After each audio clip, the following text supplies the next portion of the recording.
Hello everyone and welcome to my latest guide. In this guide we will cover relics, what they do, which ones to pick and when to use them. I'll also give you some unique situations for each one that you might not have thought of and some matchups that they can help dominate. Before we continue, if you see anything here that you like and would like to support the channel, then please like or subscribe to see more. If it doesn't cost you a penny and it allows me to grow. And if you don't like it, you can always unsubscribe later. First off, we need to cover the importance of relics, so pay close attention because this is vital. You can get one relic at the start of the game and a second one at level 12. They have long cooldowns and can be upgraded to an advanced version for 500 gold.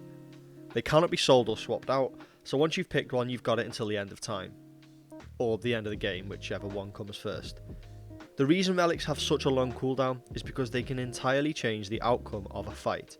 They can save you or an ally's life, or completely ruin an enemy's engage. Picking the right one is really important, and it should be considered even more important than your items. Many people stick to the same two relics every time, and yes, while they may be strong, there are situations when others are more useful. So mix it up and learn when to use each one. But to do that we need to look at them all. So, first up we have the two big boys, which are picked on a huge proportion of players. Purification Beads and Aegis Amulet. Aegis Amulet makes you completely immune to damage and also healing for 1.5 seconds. It has a cooldown of 180 seconds and the upgraded version reduces this cooldown to 150. This is to be used to protect you from an impending death or incoming huge amount of damage. It's basically a clutch way to save your life. However, if you use it to just delay your death, i.e. you survive but then die anyway, you've effectively killed yourself twice, so don't just panic use it and just put it on cooldown for 3 minutes. As the next time a huge amount of damage is coming your way, you have no defense. Note that you can't use it when under the effects of hard crowd control. This relic is predominantly bought on squishy gods with no escape or any way to avoid incoming damage. While it can be bought on tanks and frontline gods, it's not usually advised as there are much more useful relics for teamfight situations. So only buy it on guardians and warriors if you have a very good reason. Aegis can also protect you from certain situations like Thanatos or Achilles execute, and it will protect you from Suyokomi dashing to you if he connects with his ultimate. Purification Beads is possibly the most important relic in the game. Knowing how and when to use it is absolutely vital to any player. Beads removes all crowd control and makes you immune for a further 2 seconds. It has a cooldown of 160 seconds and the upgraded version reduces this to 130. If you are unsure what crowd control is, there's a link in the description to a guide I made. The reason this relic is so important is because similar to Aegis, it will save your life in clutch moments, but it does take some skill to use. The best way to describe the importance of beads is if it didn't exist, then a multitude of gods will be able to just lock you down and kill you without you being able to do anything about it. Well, beads is your anything. It doesn't protect you from damage, but it removes any negative effects from you and makes you immune to further ones. Some examples of beads saving your life: Fenrir, Ares, Daji, Artemis and Neja all have ultimates that can be negated by beads. An advanced technique is something called pre-beads, when you activate beads in anticipation of a crowd control coming your way. Master using it, but similar to Aegis, don't waste it. Use it only if it will save your life and you'll escape. Unlike Aegis, this is often bought on every god class, especially if the enemy has a lot of crowd control. But if you're going to buy it on a warrior or guardian, then get it second, because you'll understand why later. Blink Rune teleports you a distance forward instantly. Its cooldown is 140 seconds, and the upgraded version reduces this by 20 seconds and gives you a 10% damage mitigation for 2 seconds after using. Blink cannot be used if you have done or taken damage in the last 3 seconds. This relic is useful for a number of situations, mostly to engage on enemies quickly and take them by surprise, or as an escape if you don't have one. This relic really helps god like Ares, Ymir or Cerberus engage quickly and unexpectedly into a crowd of enemies, or god like Neja, Tyr or Susano to close down a target quickly and get your abilities off to send them packing. Like beads, this is regularly bought on all type of gods, but as a general rule, I'd avoid buying it on a god who doesn't have some sort of big engagement ability or burst damage, as you'll likely get more out of other relics. Next up is quite a niche one, Phantom Veil. This casts in a circle around you, allowing any allies caught inside it to walk through enemy-made objects and walls for 5 seconds. Think Odin and Persephone ultimates, or Ymir and Thor walls. 150 seconds cooldown, and the upgraded version also gives you 15% damage mitigation. I say it's niche because unless the enemy has structures, then there's very little use for it, but when they do, it can save an entire team's life. Mostly bought on support or frontline characters, pick it up if you think your team will need it, but always look at the enemy composition first. Belt of Frenzy works similar to Phantom Veil, but instead of the ability to walk through walls, it grants everyone increased damage output by 10% and attack speed by 15% for 5 seconds.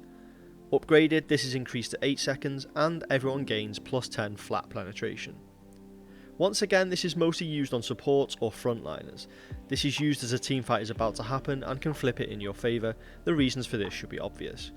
But it can also be used to help burst down towers, phoenixes and take objectives like Gold Furies or Fire Giants if the window is small. Personally, I think this is a bit of an underused relic. Try it out and see what it does for your team fights.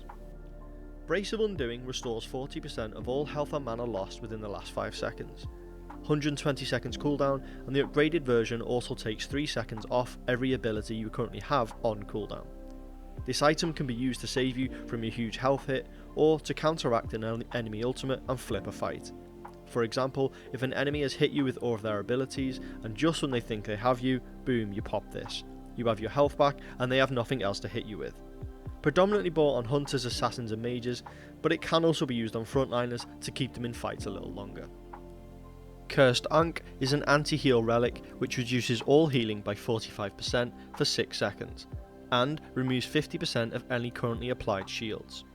The cooldown is 120 seconds, and the upgraded version will mark enemies who, if they receive healing, will then be more susceptible to damage by 20% from all sources. If the enemy team has a strong healer comp like Afro, Hel or Guan, this relic can be incredibly clutch. Picked up on supports or frontliners, pop this in a fight, and with players' anti-heals item, you can almost completely negate any enemy healing.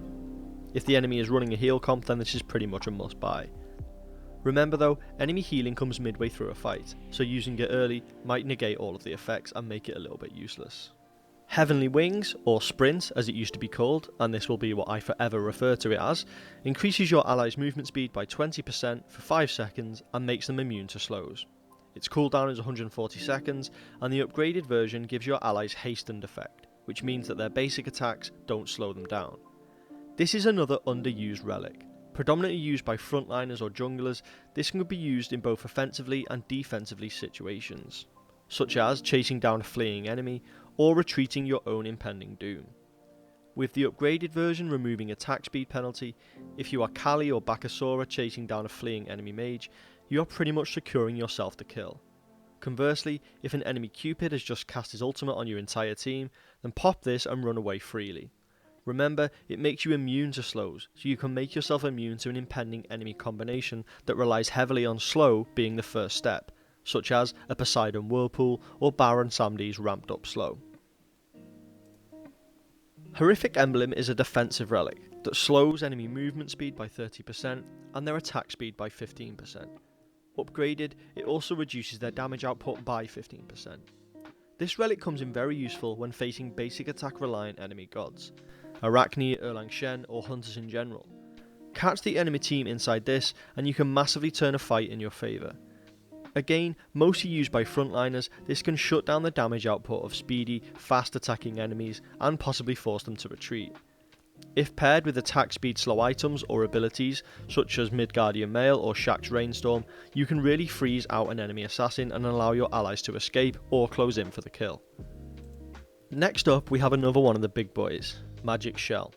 It applies a shield to every ally caught inside it, 150 second cooldown, and the upgraded version gives 2 stacks of block, which will absorb basic attacks and make them deal 0 damage.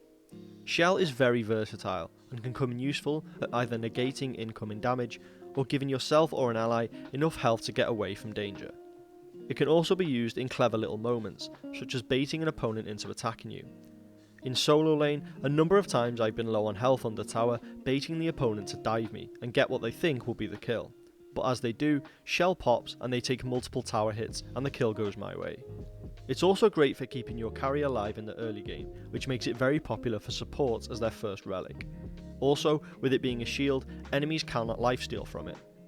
Because of these reasons, it also has a lot of use later in the game as well. Shield of Thorns reflects 40% of the damage you take back to enemies as magical damage for 5 seconds. 120 seconds cooldown, and the upgraded version means enemies can only lifesteal from you for 50%. This relic used to be essential for frontliners, but a recent nerf has pretty much killed it. There's now a damage cap on what can be reflected back to the enemy. It's not really advisable to be bought on soft targets as you can't take much damage anyway, but when tanks and frontliners are being hit, they can reflect it back. Very useful when fighting hunters or assassins who are slamming you with high damage basic attacks, or when a big damaging ability is coming your way. It kind of still does have its uses, but it's not as good as it used to be. Sundering Spear is another rarely used relic. It fires out in a line in front of you, and if it hits an enemy, does 15% of their current health as damage, and destroys any shield that they have. Upgraded, it also marks them, meaning they take 20% more damage from all sources for 5 seconds. Most used on offensive characters to burst down a target. It's one of the weaker relics in the game, to be honest, but it does certainly have its clutch moments. One god it really screws over is Ankh. Hitting her with this after she pops her ultimate will remove the shield entirely, and if she's dived in and cast her ultimate, then she is completely vulnerable. Again, very niche, but it does have its uses. Teleport allows you to teleport to a friendly structure, and when upgraded allows you to teleport to friendly wards. It's a bit of a strange one. It's predominantly used in the solo lane, and pre 10 minutes it allows you to not lose any lane pressure because of the time spent while backing. And late game, it does allow you to get around the map very quickly. But for most of the mid game you won't really get much out of it. It does still have its uses though. If new to the solo lane or if playing a god with a very weak early game, it can prevent you from getting behind. I'd advise it for newer Conquest players. Oh, and it should never be bought second. Get it as your first relic or not at all. Finally, we move on to the dreaded Meditation. The relic that causes the most controversy and dread. A favourite of the newer player and a terrifying sight for the more experienced one. While at first glance, the idea of healing allies' health and mana sounds very appealing, it's not as useful as it might seem. It's time to break some taboos and admit the truth. Meditation is not a strong relic, but it's also not entirely useless. In Assault it's absolutely essential and should be your first relic 100% of the time. Also, it does have its uses in Arena. However, in Conquest, its usefulness lasts about 5 minutes, and that's at the start of the game, possibly in the duo lane. That's it. Then after that it's quite redundant. The only other time it can be remotely useful is to prevent an enemy execute, but the healing it gives you is so low that you'll likely die afterwards anyway. Other relics are much more useful and also last the entire game, so in almost all situations another relic is preferable. Also, enemies can now lifesteal from your meditation healing, but they can't do from Shell, so if you want a relic to save an ally's life, always take Shell. If you've been buying meditation every game, switch it out for something else and see the difference. You'll thank me later, and so will your teammates. So, with all the relics covered, let's look at some of the rules when choosing your relics. First off, for mages, hunters and assassins, either bead or Aegis is usually picked 90% of the time, and usually it's both. And this is for a reason, they save your life. There's nothing wrong with this, but as your game knowledge improves, you'll be able to adapt and include other relics into your game. And that's the key here. Relics should always be picked based on the enemy team or your team. When playing a frontline god, remember that one of your roles is to provide support, so area of effect relics that buff allies or debuff enemies should always be in your kit. And as you are likely to be front and centre of every fight, you can usually catch all of the required targets in it. To help, here's a quick Conquest relic guide on what you should be picking for each of your relics in each of the roles. In solo lane, your first relic should help you win the lane, whether it's teleport to help keep the pressure up, or shell to surprise an enemy with an extra shield. If it doubles up useful later in the late game, then it's perfect. Your second relic should help you win team fights, so large AoE buffs or debuffs are perfect. In jungle, your first relic should help you either get early kills and snowball, or stop you being killed if your early game is weak. Your second relic should basically do the same. Remember, your job is to kill enemy backliners and not get picked, so buy whichever helps you do this best. For mages, your first relic needs to stop the enemy jungler or enemy mage killing you. Aegis or beads will never do you wrong here, and your second relic should also be designed to keep you alive. You need to be alive to win teamfights, so choose as such. Hunters are basically the same as mages. Pick relics to help you stay alive. Once again, beads, Aegis or both is extremely common. Finally, support. Your first relic needs to help you win that duo lane. Something to keep your hunter alive like Shell, or something to debuff the enemy like Horrifying Emblem, or even Blink if you have an ability that you can engage with which your carry or jungler can follow up to. Your second relic, similar to solo, is for the whole team, so pick something that turn those teamfights your way. Maybe Cursed Ankh if the enemy has healing, or Phantom if they have an Odin throwing up walls. And that brings the guide to a close. You now know what they all do and hopefully have enough information to make your own informed decisions. Thank you very much for watching, and good luck out there.